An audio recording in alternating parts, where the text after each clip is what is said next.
नमस्कार। आज हम एक कहानी की पड़ताल कर रहे हैं, एक प्रतिशोधी चुड़ैल की कहानी।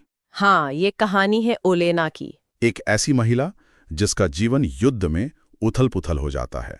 पति की हत्या के बाद वो बदला लेने के लिए कुछ अलग रास्ता चुनती है। बिल्कुल, वो अपनी भूली हुई अलौकिक शक्तियों को जगाती है। तो चलिए इस कहानी के घटनाक्रम, ओलेना के एहसास और उसके बदले के सफर को थोड़ा और करीब से देखते हैं। हाँ, कहानी शुरू होती है ओलेना और उसके पति के खुशहाल जीवन से। सब सामान्य था, बिल्कुल आम लोगों जैसा। जब तक युद्ध की खबर नहीं आई। हाँ, टीवी पर रूस के हमले की खबर, और फिर उन्होंने सोचा कि यहाँ से निकलना ही बेहतर है, सुरक्षित जगह जाना है। उन्होंने जंगल का रास्ता चुना, शायद ये सोचकर कि वो ज्यादा महफूज रहेगा। लेकिन वहीं उनका सामना हो जाता है रूसी सैनिकों से, जिनका लीडर था रॉबर्टो। और चीजें बहुत तेजी से बिगड़ती हैं। बिल्कुल, वो सैनिक बदसलूकी करते हैं, उनकी कार छीनने की कोशिश करते हैं। ओलेना का पति विरोध करता है, जाहिर है। हाँ, और जब वो भागने की कोशिश करते हैं तो उसे गोली मार दी जाती है। उसकी मौत हो जाती है। और यहीं से ओलेना की दुनिया पूरी तरह बदल जाती है। ये सिर्फ दुख नहीं था, ये एक तरह का ट्रिगर पॉइंट था। उसके अंदर बदले की आग जल उठती है। वो इतनी टूट जाती है कि पति का अंतिम संस्कार तक करने से मना कर देती है। उसकी एक दोस्त उसे समझाने की कोशिश भी करती है, लेकिन ओलेना अपने इरादे पर अटल रहती है। बदला, बस बदला। और फिर वो उस गुप्त गुफा में जाती है, अपनी पुरानी पहचान की तरफ। हाँ, अपनी कलाई का बंधन काटती है और उन शक्तियों को वापस पाती है जिन्हें उसने कभी अपने पति के लिए ही छोड़ा था। अब वो एक चुड़ैल है दोबारा। और बदला लेना शुरू करती है, बहुत ही भयानक तरीके से। उसी दौरान सैनिक गांव में लूटपाट करते हैं, एक लड़की के साथ बदसलूकी करते हैं, एक महिला को मार देते हैं। और ओलेना वो कार से मिले खून के नमूने का इस्तेमाल करती है। हाँ, एक अनुष्ठान करती है, और उसका नतीजा एक सैनिक की खौफनाक मौत। उसके मुंह से बाल निकलने लगते हैं, खून बहता है। इससे बाकी सैनिकों में डर फैल जाता है। इतना कि वो उस बंदी बनाई गई लड़की को छोड़ देते हैं।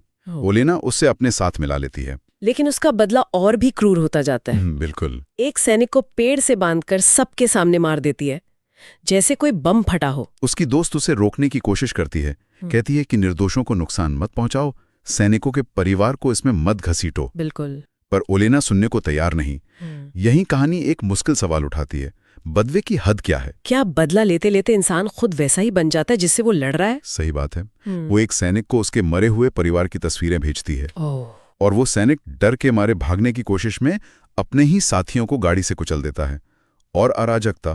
फिर अलौकिक चीजें और बढ़ती हैं, जैसे वो मारी गई महिला की आत्मा का बदला लेना और ओलेना का लाशों के टुकड़े करके पेड़ों पर लटकाना। ये सब बहुत विभत्स हैं।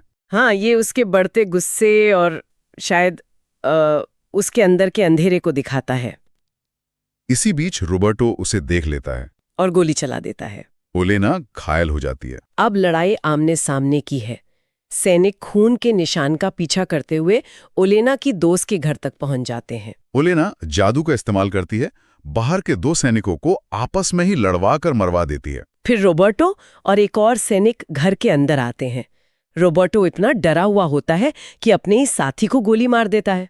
अब सिर्फ रोबर्टो और ओलेना। रोबर्टो ओलेना पर हमला करता है, लेकिन तभी एक बहुत बड़ा मोड़ आता है कहानी में। हाँ, ओलेना की दोस्त बताती है कि ओलेना मां बनने वाली है। ये सुनकर रोबर्टो चौंक जाता है, थोड़ा विचलित होता है और दोस्त पर हमला कर देता है। लेकिन ये उसकी आखिरी गलती होती है।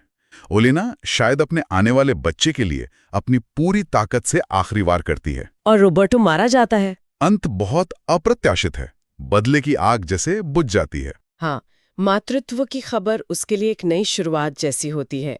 उसका मकसद बदल जाता है, विनाश से जीवन की ओर। वो खुश होती है और फैसला करती है कि वो जादू टोना हमेशा के लिए छोड़ देगी।